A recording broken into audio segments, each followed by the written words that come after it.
الحمدللہ رب العالمین والصلاة والسلام علی سید الانبیاء والمرسلین اما بعد فاعوذ باللہ من الشیطان الرجیم بسم اللہ الرحمن الرحیم۔ سبق نمبر 58 نزہۃ القاری شرح صحیح البخاری۔ اس میں ہیں آج انشاءاللہ تعالی کتاب جو ہے تقصیر الصلاۃ، نماز قصر کا بیان، یعنی مسافر کی نماز۔ اس کے متعلقہ جو بخاری شریف میں حدیث مبارکہ ہیں ان میں سے چند جو ہیں ہم پڑھنے سننے کی سعادت پائیں گے، اور کچھ کی شرح بھی پڑھ کے سنائی جائے گی۔ بغور سماعت فرمائیں گے تو انشاءاللہ تعالی سارے مسائل بخوبی سمجھ جائیں گے۔ پہلی حدیث پاک ہے 650 نمبر۔ ترجمہ: حضرت ابن عباس رضی اللہ تعالیٰ عنہ نے بیان فرمایا کہ نبی صلی اللہ تعالیٰ علیہ وآلہ وسلم نے مکہ میں 19 دن قیام فرمایا اور قصر کرتے رہے۔ اس لیے ہم لوگ جب 19 دن کے لیے کہیں جاتے تو قصر کرتے، اور اگر اس سے زیادہ کے لیے جاتے تو پوری پڑھتے۔ تو اس حدیث پاک سے یہ سمجھ میں آتا ہے کہ جو قصر ہے نا نماز، اس کی لمٹ 19 دن تک ہے، مگر احناف کی ہاں 15 دن لمٹ ہے۔ تو 15 دن کیوں ہے، اس کے حوالے سے یہ وضاحت ہے اگلے صفحہ پر 529 پر۔ یہ جو کمپیوٹرائزڈ آپ کے پاس PDF ہے، اس میں سے میں پڑھ کے سنا رہا ہوں۔ وطن اقامت کے بارے میں لکھا ہوا ہے عنوان: انسان کہیں جائے اور کچھ دن قیام کا ارادہ ہو تو اسے وطن اقامت کہتے ہیں۔ از روئے شرع کوئی جگہ کسی کی وطن اقامت کب ہوتی ہے، اس میں 22 اقوال ہیں۔ عام مسائل میں تو ایک دو اقوال ہوتے ہیں، اختلاف ہوتا ہے، اس میں 22 ڈیفرنٹ سٹیٹمنٹس ہیں۔ ہمارا مذہب یہ ہے کہ اگر کسی آبادی میں 15 دن رہنے کا ارادہ ہو تو وہ جگہ وطن اقامت ہے۔ ابن ابی شیبہ نے اپنی مصنف میں امام مجاہد سے روایت کیا ہے، وہ کہتے ہیں کہ حضرت ابن عمر جب کہیں 15 دن ٹھہرنے کا ارادہ کر لیتے تو 4 رکعت پڑھتے۔ امام طحاوی نے حضرت ابن عمر اور حضرت ابن عباس رضی اللہ تعالیٰ عنہما سے روایت کیا کہ ان حضرات نے فرمایا، جب تو کسی شہر میں آئے اور مسافر ہو اور تیرے جی میں یہ ہے کہ وہاں 15 دن ٹھہرے گا تو نماز پوری کر، اور اگر یہ معلوم نہیں کہ کب واپس ہوگا تو قصر کر۔ رہ گیا فتح مکہ کے موقع پر 17 دن قیام کے باوجود حضور اقدس کا قصر کرنا۔ ہو سکتا ہے کہ اس بنا پر ہو کہ ارادہ یہی رہا ہو کہ 15 دن سے کم میں وہاں سے کوچ فرما دیں گے، مگر کسی وجہ سے قیام کی مدت بڑھ گئی۔ مکہ معظمہ ابھی فتح ہوا تھا، لوگوں کے جسم مغلوب ہو گئے تھے، مگر دل میں اسلام جاگزین نہیں ہوا تھا۔ چنانچہ حضرت بلال نے بام کعبہ پر چڑھ کر جب پہلی اذان دی تو عتاب بن اسید نے کہا، اللہ نے میرے والد پر مہربانی کی کہ اسے اٹھا لیا تاکہ یہ اذان نہ سنے، سنتا تو کٹتا۔ ایک اور سردار نے کہا، اب جینا بیکار ہے۔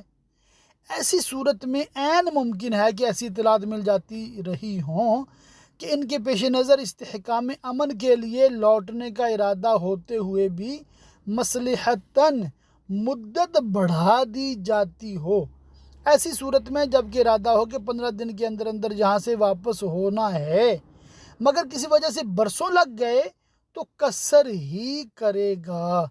امام شافعی کے نزدیک یہ مدت 4 دن ہے، مگر یہ حجۃ الوداع کی واقعہ سے مرجوح ہے کہ 10 دن مکہ معظمہ میں قیام رہا مگر قصر فرمایا، اور یہ کہنا کہ چونکہ درمیان میں منی اور عرفات تشریف لے گئے تو مکہ معظمہ میں 10 دن قیام کہاں رہا۔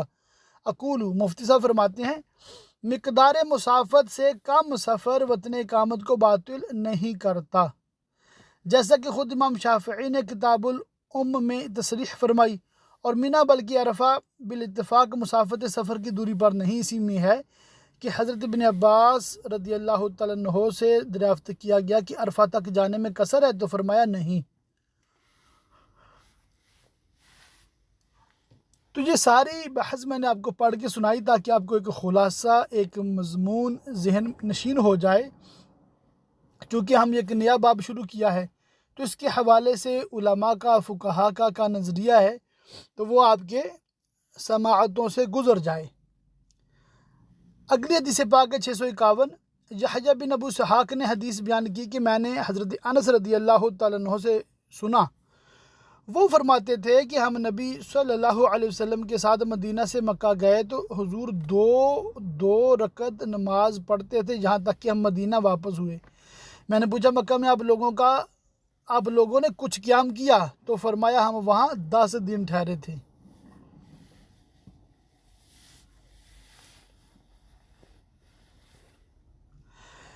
اگلی حدیث پاک ہے حضرت عبداللہ بن عمر رضی اللہ تعالیٰ عنہما نے فرمایا میں نے نبی صلی اللہ علیہ وآلہ وسلم اور حضرت ابو بکر و عمر کے ساتھ مینا میں 2 رکعت نماز پڑھی اور حضرت عثمان کے ساتھ بھی ان کی خلافت کے ابتدائی ایام میں، پھر انہوں نے پوری پڑھی۔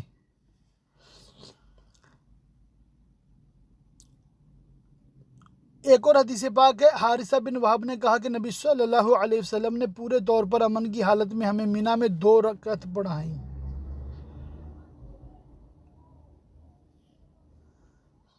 اس کے بعد حضرت عثمان بن عفان رضی اللہ تعالیٰ عنہ کی ایک روایت ہے، مشہور ہے یہ روایت، کہ آپ نے 2 کی بجائے 4 رکعتیں پڑھیں۔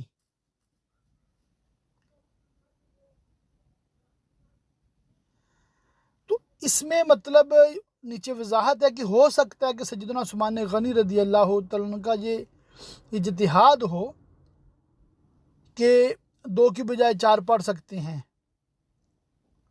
اور بھی اس میں مطلب مختلف علماء کے اقوال ہیں۔ اور بعض علماء نے یہ فرمایا کہ آپ کی ایک بیوی چونکہ مکہ میں رہتی تھی اس لیے آپ مکہ پہنچتے ہی مقیم ہو گئے۔ تو اگر 2 شہروں میں 2 بیویاں مثال رہتی ہیں تو ایک میں بندے کا پرماننٹ مطلب ہے وہ وطن اصلی، تو دوسرے شہر میں جہاں بیوی رہتی وہ بھی وطن اصلی ہو جائے گا، چاہے وہاں پر 1 دن کے لیے جائے 10 دن کے لیے جائے، تو اس میں کوئی مذائقہ نہیں ہے، اور وطن اقامت کی نیت کرنا بھی وہاں پر ضروری نہیں ہے۔ 656 حدیث پاک ہے حضرت ابن عمر رضی اللہ تعالیٰ عنہما سے روایت ہے کہ نبی صلی اللہ علیہ وآلہ وسلم نے فرمایا کہ عورت 3 دن کی مسافت پر محرم کے بغیر نہ جائے۔ تو یہ میں نے بارہا وضاحت کی ہے کہ حج کرنے یا عمرہ کرنے کے لیے محرم کی ضرورت نہیں ہے۔ ہاں اگر آپ مکہ پاک سے اتنا دور رہتے ہیں کہ آپ شرعی مسافت پر ہیں، 3 دن کی راہ پر ہیں، آج کل کے حساب سے 92 کلومیٹر دور ہے، 57.5 میل دور ہیں، تو آپ یعنی خواتین جو ہیں بغیر محرم یا شوہر کے سفر نہیں کر سکتی۔ ان کا سفر کرنا ناجائز، گناہ اور حرام ہے۔ یہ جو علماء مسئلہ بیان کرتے ہیں یہ دیکھیں حدیث پاک اور بخاری شریف میں یہ مسئلہ بالکل واضح طور پہ لکھا ہوا ہے۔ تو صرف ان لوگوں کی توجہ کے لیے جو سمجھتے ہیں کہ شاید علماء اپنی طرف سے سختیاں کرتے ہیں، پابندیاں لگاتے ہیں، ایسی بات نہیں ہے۔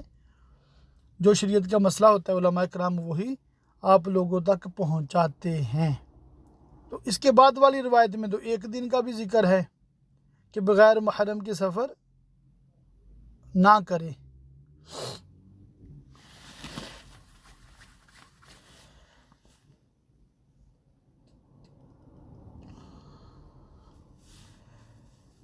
آگے ایک تعلیق ہے 216۔ اور حضرت علی رضی اللہ تعالیٰ عنہ کوفہ سے نکلے اور ابھی گھروں کو دیکھ رہے تھے اور قصر کیا، اور جب لوٹے اور قصر کیا تو ان سے عرض کیا یہ کوفہ ہے؟ تو فرمایا جب تک اس میں داخل نہ ہو لیں گے پوری نہیں پڑیں گے۔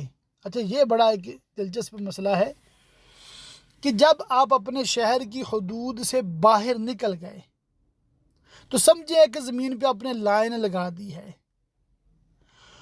اس لائن سے 1 قدم آپ نے اٹھایا اور جہاں آپ نے 92 کلومیٹر سے زیادہ دوری پر جانا ہے اس طرف 1 قدم اٹھا دیا شہر سے دور ایک قدم ہو گئے آپ پیچھے مڑ کے دیکھیں گے تو شہر تو سامنے نظر آ رہا ہے. چونکہ آبادی سے باہر ہو گئے ہیں، شہر کی حدود سے باہر ہو گئے ہیں، تو اب یہاں پر قصر ہے. ایک قدم پیچھے آ جائیں، آپ حدود میں داخل ہو گئے، یہاں پر پوری ہے. اور یہ آپ کی مرضی ہے، پوری پڑھنا چاہے پوری پڑھیں، قصر کرنا چاہیں قصر کریں. تو یہ مسئلہ یہاں پر اس روایت میں اور تعلیق میں ہمیں سیکھنے اور سمجھنے کو ملا ہے. اچھا، یہ بڑا ایک معلوماتی مسئلہ ہے. 659 حدیث پاک حضرت ام المومنین عائشہ رضی اللہ تعالیٰ عنہا نے فرمایا، شروع میں جب نماز فرض کی گئی تو 2 رکعتیں تھیں، سفر کی نماز برقرار رہی اور حضر کی پوری کر دی گئی. امام زہری نے کہا، میں نے حضرت عروہ سے پوچھا کہ پھر حضرت عائشہ کیوں پوری پڑھتی ہیں؟ تو انہوں نے بتایا کہ انہوں نے تعویل کر لی، جیسے حضرت عثمان نے تعویل کر لی تھی. اس کی شرح دیکھ لیتے ہیں. امام زہری نے اس کا یہی مطلب سمجھا کہ حالت سفر میں قصر عزیمت اور 4 رکعت پڑھنا جائز نہیں، ورنہ ان کو حضرت ام المومنین کے قصر نہ کرنے پر حیرت کیوں ہوتی اور وہ حضرت عروہ سے دریافت کیوں کرتے. حضرت ام المومنین رضی اللہ تعالیٰ عنہ سفر میں قصر نہیں کرتی تھیں، پوری پڑھتی تھیں. اور وہ کچھ تعویل کرتی تھیں. وہ تعویل کیا تھی؟ نہ ام المومنین نے بتایا، نہ ہمیں معلوم ہوئی. ہمیں کیا ضرورت کہ اپنی طرف سے کوئی تعویل گھڑے ہیں؟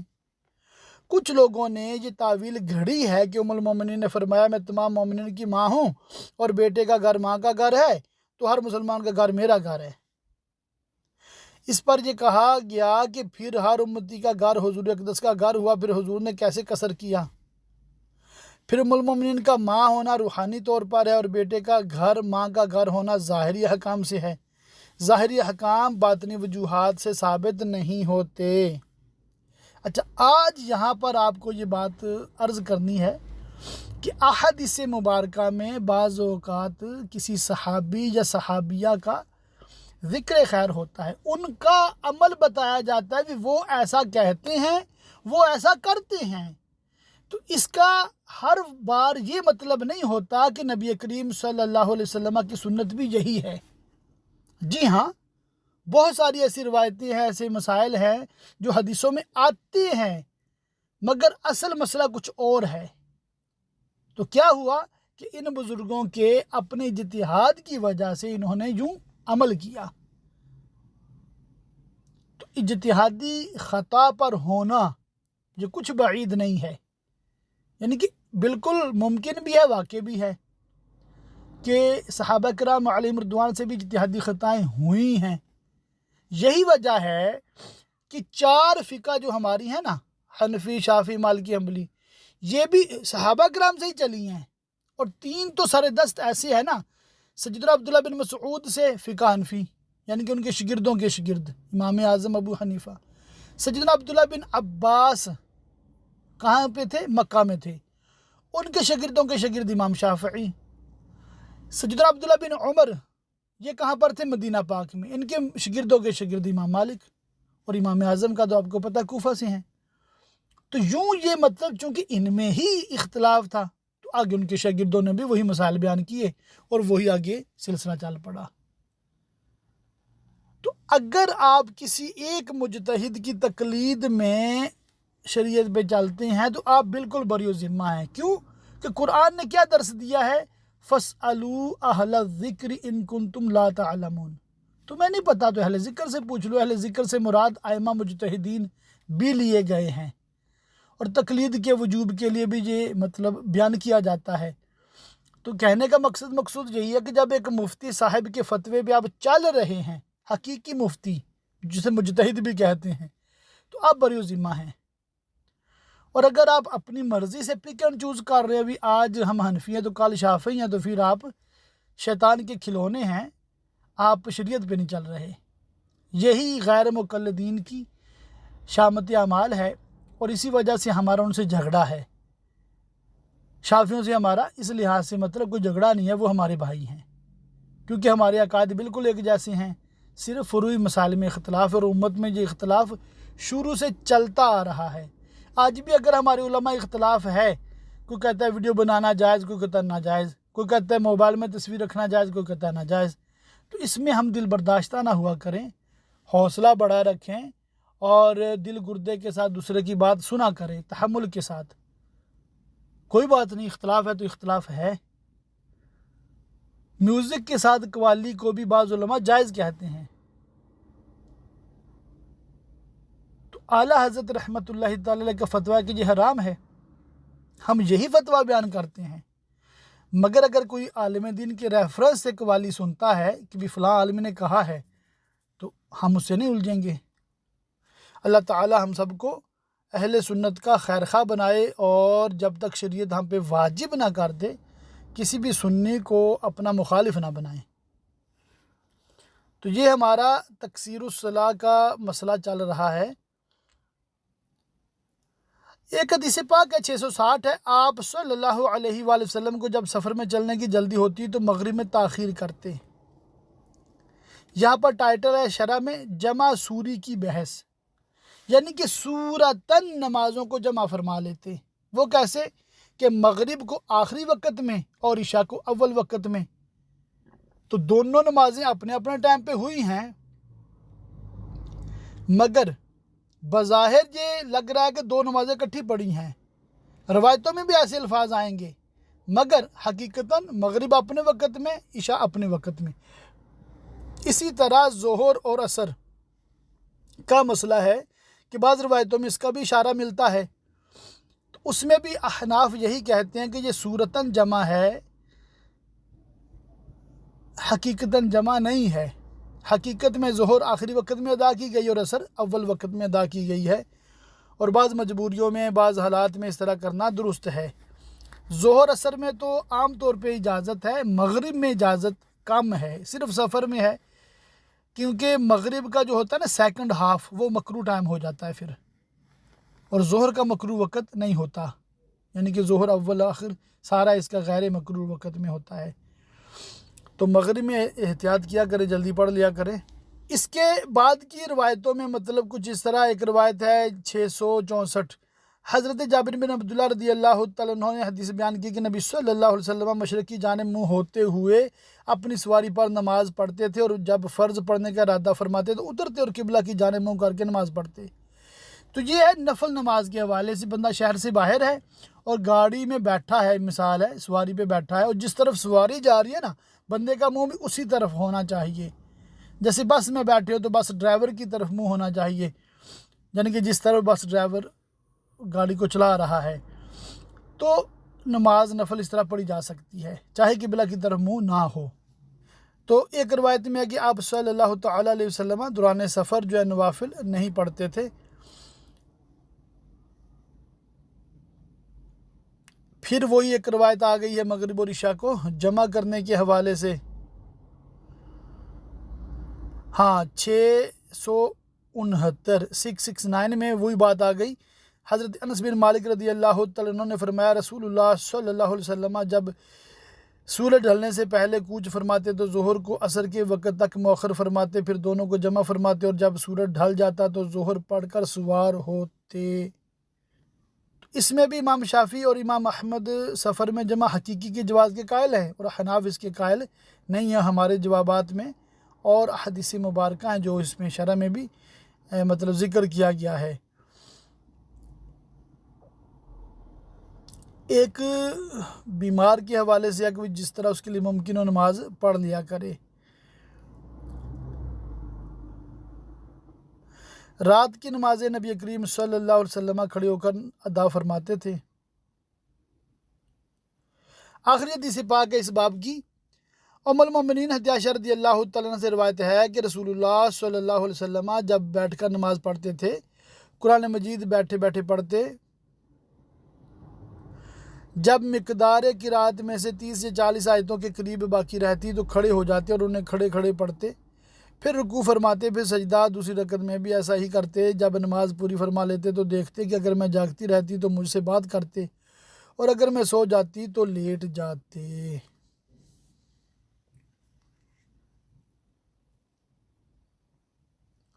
تو یہ باب یہاں پر مکمل ہوتا ہے۔ اس کے آگے کتاب التہجد ہے، یعنی تہجد کا بیان۔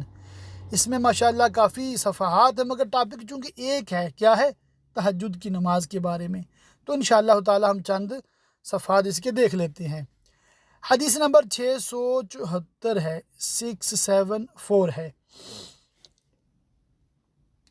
امام طاؤس سے روایت ہے کہ انہوں نے سنا کہ حضرت ابن عباس رضی اللہ تعالیٰ عنہما نے فرمایا، نبی صلی اللہ تعالیٰ علیہ وآلہ وسلم جب رات میں تہجد کے لیے اٹھتے تو یہ پڑھتے تھے، اے اللہ تیرے لیے حمد ہے، تو آسمان اور زمین اور ان میں جتنے ہیں سب کو قائم رکھنے والا ہے، اور تیرے ہی لیے حمد ہے، تو آسمان اور زمین اور ان میں جتنے ہیں سب کا نور ہے، اور تیرے ہی لیے حمد ہے، تو آسمان اور زمین اور جتنے ان میں ہیں ان سب پر تیری ہی حکومت ہے، اور تیرے ہی لیے حمد ہے، تو حق ہے، اور تیرا وعدہ حق ہے، اور تیری ملاقات حق ہے، اور تیرا ارشاد حق ہے، اور جنت حق ہے، اور دوزخ حق ہے، اور تمام انبیاء حق ہے، اور محمد حق ہیں، اور قیامت حق ہے۔ اے اللہ میں تیرا ہی تابع فرمان ہوا، اور تجھی پر ایمان لایا، اور تجھی پر بھروسہ کیا، اور تیری ہی طرف رجوع ہوا، اور تجھ ہی سے میں نے انصاف چاہا، تجھی کو حق کی مانا، تو مجھے بخش دے جو لغزشیں مجھ سے پہلے ہوئیں یا جو بعد میں ہوں گی، اور جو میں نے چھپ کر کیا اور جن کو میں نے اعلانیہ کیا، تو ہی آگے بڑھانے والا ہے اور تو ہی پیچھے کرنے والا ہے، سوائے تیرے کوئی معبود نہیں، اور تیرے علاوہ اور کوئی پرستش کے لائق نہیں، اور تیری توفیق کے بغیر گناہوں سے کوئی بچ سکتا ہے اور نہ نیکیاں کر سکتا ہے۔ یہ بہت ہی پیاری مطلب حمد اللہ تعالیٰ کی۔ تو تہجد گزار جو بہن بھائی مرد خواتین ہیں تو وہ چاہے تو اس کو دیکھ کر بھی پڑھ سکتے ہیں، بوقت تہجد اس طرح کی دعائیں کر سکتے ہیں، اور یہ بہت ہی اللہ تعالیٰ کی تعریف کے کلمات ہیں۔ اس کے بعد ایک روایت ہے، جب کوئی خواب دیکھتا تو نبی کریم صلی اللہ علیہ وآلہ وسلم سے وہ بیان کیا جاتا۔ ایک روایت میں آتا ہے کہ حضرت جندب بن عبداللہ بجلی نہیں، اس کو پڑھ دینا، بجلی ہے یہ لفظ، کہتے ہیں کہ نبی صلی اللہ علیہ وسلم علیل ہو گئے تو آپ نے 1-2 رات تہجد نہیں پڑھی، اور انہیں سے مروی ہے کہ حضرت جبریل کچھ دن نبی کی بارگاہ میں حاضر نہ ہوئے تو قریش کی ایک عورت نے کہا، اس کے شیطان نے اس کے پاس آنا بند کر دیا، استغفر اللہ۔ تو سورہ والضحیٰ نازل ہوئی، قسم ہے چاشت کے وقت کی، قسم ہے رات کی جب تاریکی پھیلا دے، تیرے رب نے نہ تجھے چھوڑا اور نہ دشمن بنایا ہے۔ تو اس میں اس سورہ مبارکہ کے شان نزول کے حوالے سے بیان کیا گیا۔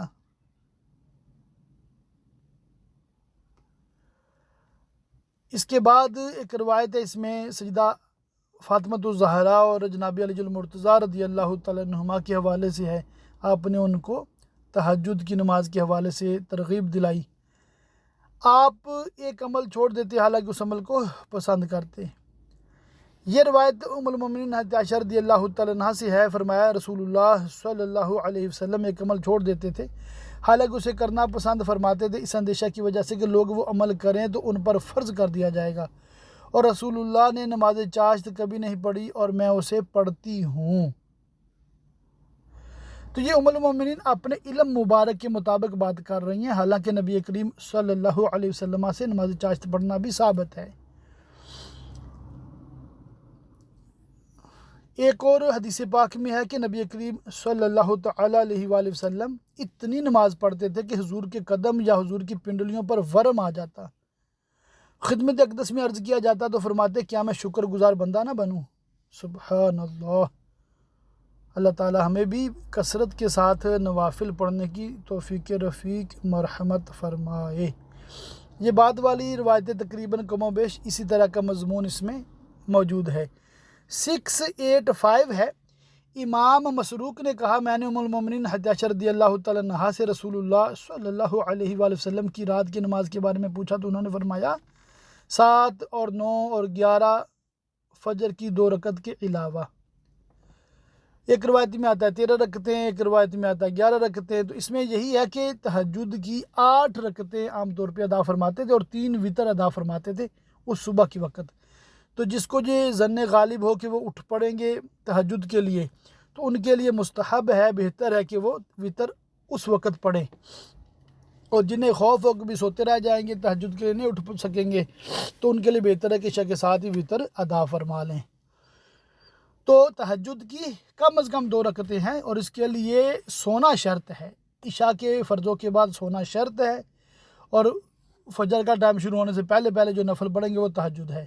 اور اگر ساری رات جاگتے رہے تو تہجد نہیں ہے، صلاۃ اللیل ہے، اس کے بھی بڑے فضائل ہیں، تو اس کو چھوڑنا نہیں چاہیے۔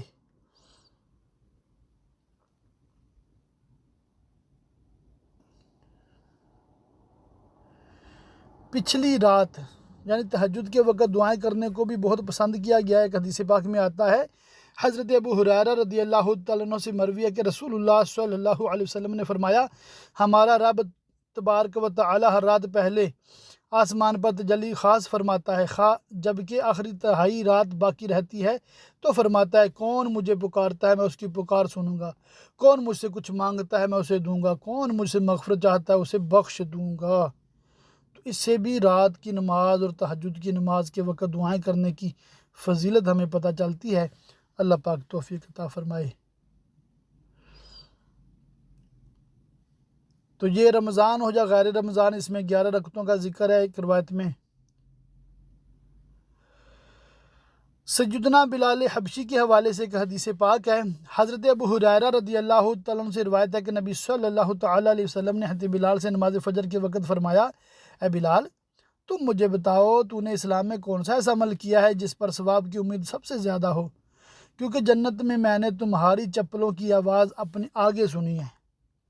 انہوں نے عرض کیا، میں نے اس کے علاوہ اور کوئی ایسا عمل نہیں کیا ہے جس پر مجھے سب سے زیادہ ثواب کی امید ہو، سوائے اس کے کہ میں دن رات میں جب بھی وضو کرتا ہوں تو اس وضو سے جتنی میرے مقدر میں ہوتی ہے نماز پڑھتا ہوں۔ سبحان اللہ۔ تو یہ صلاۃ الوضو جو ہے نا، تحیۃ الوضو جو ہے، اس کا مسئلہ پتہ چلتا ہے کہ یہ پڑھنی چاہیے، اور دن میں ایک بار بھی پڑھ لے کافی ہے، اور تحیۃ المسجد، مسجد میں جائیں تو وہ پڑھنی چاہیے جب غیر مکروہ وقت ہو اس وقت۔ تو یہ بھی نمازیں مطلب یہ بخاری شریف سے ہمیں سیکھنے اور سمجھنے کو ملتی ہیں۔ تو ایک اور روایت میں آتا ہے 698 ہے، ہیثم بن ابی سنان نے خبر دی کہ انہوں نے سنا کہ حضرت ابو ہریرہ رضی اللہ تعالیٰ عنہ اپنے واعظ میں بیان کر رہے تھے، اور وہ رسول اللہ صلی اللہ علیہ وسلم کا تذکرہ کر رہے تھے کہ آپ نے فرمایا، تمہارے بھائی عبداللہ بن رواحہ فحش بات اشعار میں نہیں کہتے۔ انہوں نے کہا ہے، شعر کیا تھا، اور ہم میں اللہ کے رسول ہیں جو اللہ کی کتاب کی تلاوت کرتے ہیں جب مشہور و معروف فجر بلند ہوتی ہے۔ ہم کو گمراہی کے بعد ہدایت دکھائی، ہمارے دل پر یقین کر چکے ہیں کہ انہوں نے جو فرمایا ہے صحیح ہے، ہمارے دل یہ یقین کر چکے ہیں کہ انہوں نے جو فرمایا صحیح ہے۔ رات میں اپنا پہلو اپنے بستر سے جدا رکھتے ہیں جب مشرکین بستر پر بھاری رہتے ہیں۔ یعنی کہ نبی کریم صلی اللہ علیہ وسلم کی یہ نعت ہے ان اشعار میں، اور نبی کریم نے اس کو پسند بھی فرمایا، اور عبداللہ بن رواحہ کی تعریف بھی فرمائی، اور اس میں ہمارے لیے تعلیم بھی ہے کہ ہمارے آقا صلی اللہ تعالیٰ علیہ وآلہ وسلم رات کو تلاوت فرماتے تھے، نماز ادا فرماتے تھے۔ تو عاشقان رسول جو ہیں صلی اللہ علیہ وآلہ وسلم، ان کو بھی چاہیے کہ خوب عبادت دل لگا کر کیا کریں، دن ہو یا رات خوب عبادت میں اپنا وقت صرف کریں۔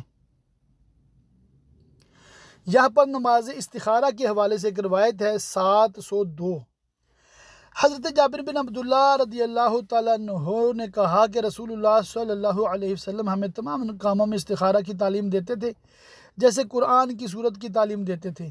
فرماتے تھے، جب کسی کام کا پختہ ارادہ کر لو تو 2 رکعت نماز پڑھو، فرض نہیں نفل، پھر یہ عرض کرو، اے اللہ، میں تیرے علم سے خیر طلب کرتا ہوں اور تیری قدرت سے قوت چاہتا ہوں، اور تجھ سے تیرے فضل عظیم کا سوال کرتا ہوں، اس لیے کہ تو قدرت رکھتا ہے اور میں نہیں رکھتا، تو جانتا ہے میں نہیں جانتا، اور تو غیبوں کا جاننے والا ہے۔ اے اللہ، اگر تو جانتا ہے کہ یہ کام میرے دین، میرے معاش اور میرے انجام میں بہتر ہے، یا یہ فرمایا کہ ابھی یا آئندہ، تو اسے میرے لیے مقدر فرما اور اسے میرے لیے آسان فرما، پھر اس میں میرے لیے برکت عطا فرما۔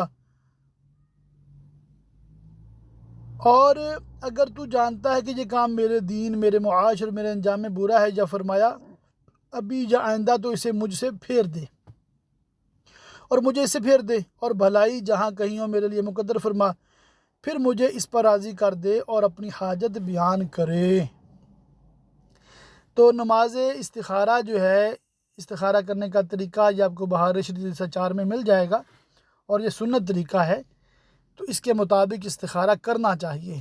آج کل وہ تسبیح کے ذریعے استخارہ کرواتی ہیں آن لائن، وہ بھی جائز ہے، مگر سنت یہ ہے اور اسی پر عمل کرنے کی میں سب کو ترغیب دیتا ہوں، اور یہی افضل ہے۔ ایک حدیث پاک ہے 708، حضرت ابو ہریرہ رضی اللہ تعالیٰ عنہ نے فرمایا کہ میرے خلیل صلی اللہ علیہ وسلم نے مجھے 3 باتوں کی وصیت فرمائی ہے، میں ان کو مرتے دم تک نہیں چھوڑوں گا۔ ہر مہینے میں 3 دن کا روزہ، اور نماز چاشت اور وطر پڑھ کر سونا۔ یہاں پر ایک حدیث پاک ہے، اس میں قسطنطنیہ کے حوالے سے مطلب ذکر ہے، اور کیونکہ محرم الحرام کا مہینہ بھی شروع ہونے والا ہے، تو یہ حدیث پاک میں پڑھتا ہوں، کچھ انشاءاللہ تعالی شرح میں بھی عرض کرتا ہوں۔ حضرت محمود بن ربیع رضی اللہ تعالیٰ عنہ نے کہا، میں نے یہ حدیث ان لوگوں کے سامنے بیان کی جن میں رسول اللہ صلی اللہ علیہ وسلم کے صحابی حضرت ابو ایوب انصاری موجود تھے، اس غزوہ میں جس میں انہوں نے وفات پائی تھی، اور ان پر سرزمین روم میں یزید بن معاویہ امیر تھا۔ تو حضرت ابو ایوب نے اس کا انکار فرمایا اور کہا، بخدا میں یہ گمان نہیں کرتا کہ رسول اللہ نے وہ فرمایا ہوگا جو تم نے کہا۔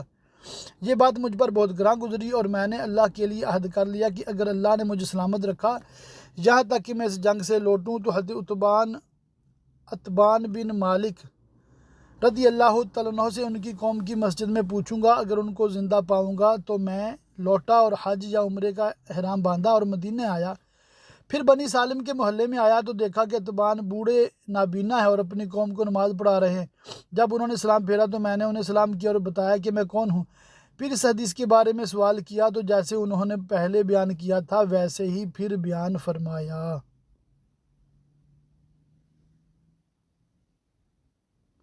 یعنی کہ انہوں نے اطمینان کے لیے دوبارہ حدیث پاک ان سے پوچھی تاکہ پتہ چل جائے کہ جو انہوں نے بیان کیا تھا صحیح تھا۔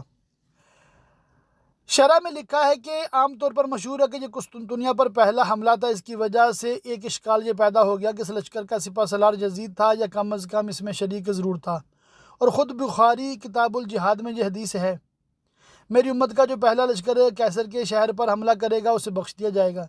اس لشکر میں یزید شریک تھا، اس لیے ثابت ہوا کہ وہ بخشایا ہے۔ حتیٰ کہ محلب جیسے عظیم محدث بھی اس رو میں بہہ گئے، اگرچہ محلب کی اس نکتہ افرینی کا جملہ محدثین نے رد کیا ہے، جو فتح الباری، عمدۃ القاری، قسطلانی وغیرہ دیکھنے والوں کو معلوم ہے۔ ہم نے اپنے مضامین میں اس پر بہت کچھ لکھا ہے، جو پاسبان کے مخصوص نمبر کربلا کا مسافر میں بھی مقالات امجدی میں چھپ چکا ہے۔ حضرت علامہ الحاج مبین الدین امروہوی دامت برکاتہم القدسیہ نے اپنے رسالہ مبارکہ شہید معظم میں اس پر بحث کا نیا رخ اختیار فرمایا ہے۔ اس کی روشنی میں ہم اب ایک نئے سرے سے اس بحث کو ناظرین کی خدمت میں پیش کر رہے ہیں۔ یہاں بنیادی طور پر 2 باتیں قابل غور ہیں۔ اس حدیث میں قسطنطنیہ کا نام نہیں، مدینہ قیصر ہے، یعنی قیصر کے شہر۔ مدینہ قیصر کا ترجمہ یا مطلب کسی لغت میں قسطنطنیہ نہیں۔ پھر محدثین نے اس سے قسطنطنیہ کیسے مراد لے لیا؟ یہ لا ینحل معمہ ہے، یعنی کہ حل نہ ہونے والا معمہ ہے۔ قیصر کے حدود سلطنت کا کوئی بھی شہر مدینہ قیصر ہو سکتا ہے۔ مدینہ کا مطلب شہر، مدینہ قیصر، قیصر کا شہر۔ اب آئیے دیکھیے کہ قیصر کے شہر پر پہلا حملہ کب ہوا۔ تاریخ و سیر کا ادنا واقف کار جانتا ہے کہ قیصر کے شہر پر پہلا حملہ خود حضور اقدس صلی اللہ علیہ وآلہ وسلم کی عہد مبارک 8 ہجری جمادی الاولیٰ میں ہوا، جس کا نام غزوہ موتا ہے۔ اب اس بشارت کے مستحق غزوہ موتا کے شرکا ہیں، اور اگر مدینہ قیصر سے اس کا دارالسلطنت مراد لیا جائے تو جس وقت حضور اقدس نے ارشاد فرمایا تھا اس وقت قیصر کا دارالسلطنت حمص تھا، جو عہد فاروقی میں فتح ہوا۔ اب اس بشارت کے مورد فاتحین حمص ہے۔ دوسری غور طلب بات یہ ہے کہ اگر کسی کو ضد ہو کہ مدینہ قیصر سے مراد قسطنطنیہ ہی ہے تو اگرچہ ضد کا کوئی علاج نہیں، مگر حضرت امام علی مقام سیدنا امام حسین رضی اللہ تعالیٰ عنہ کی کرامت ہے کہ خاص اس ضد کا علاج موجود ہے۔ حدیث کی یہ بشارت اس لشکر کے لیے ہے جو سب سے پہلے مدینہ قیصر پر حملہ کرے گا، اور جس لشکر میں یزید شریک تھا وہ قسطنطنیہ پر حملہ کرنے والا پہلا لشکر نہیں تھا۔ اس کی تفصیل یہ ہے کہ یزید لشکر کا امیر تھا اور وہ 50 ہجری یا اس کے بعد 52 ہجری میں قسطنطنیہ گیا تھا۔ اس سے پہلے قسطنطنیہ پر 4 بار حملہ ہو چکا تھا۔ پہلی بار 32 ہجری میں حضرت عثمان غنی کی عہد خلافت میں حضرت معاویہ کی سربراہی میں حملہ ہوا تھا۔ البدایہ والنہایہ میں ہے 32 ہجری میں معاویہ نے بلاد روم میں جنگ کی جہاں تک کہ قسطنطنیہ کی گھاٹی تک پہنچ گئے۔ دوسری بار 43 میں 46 میں اس طرح ذکر ملتا ہے۔ تو کہنے کا لب لباب یہی ہے کہ ہمارے علماء اہل سنت کے نزدیک یزید پلید ہے، ناپاک ہے، فاسق و فاجر ہے، اور بعض علماء اہل سنت اس کو کافر اور بدبخت کہتے ہیں۔ اور ہمارا حناف کا اس بارے میں موقف یہی ہے کہ ہم سکوت کرتے ہیں، ہم کافر نہیں کہتے، مگر یہ بالکل درست نہیں ہے کہ یزید اس بشارت کا مستحق ہے کہ وہ بخشایا ہے۔ مزید معلومات کے لیے آپ اس کی شرح کو دیکھ سکتے ہیں۔ اللہ تعالیٰ کی پاک بارگاہ میں دعا ہے اللہ پاک ہمیں علم دین حاصل کرنے، عمل کرنے اور دوسروں کو پہنچانے کی توفیق رفیق مرحمت فرمائے۔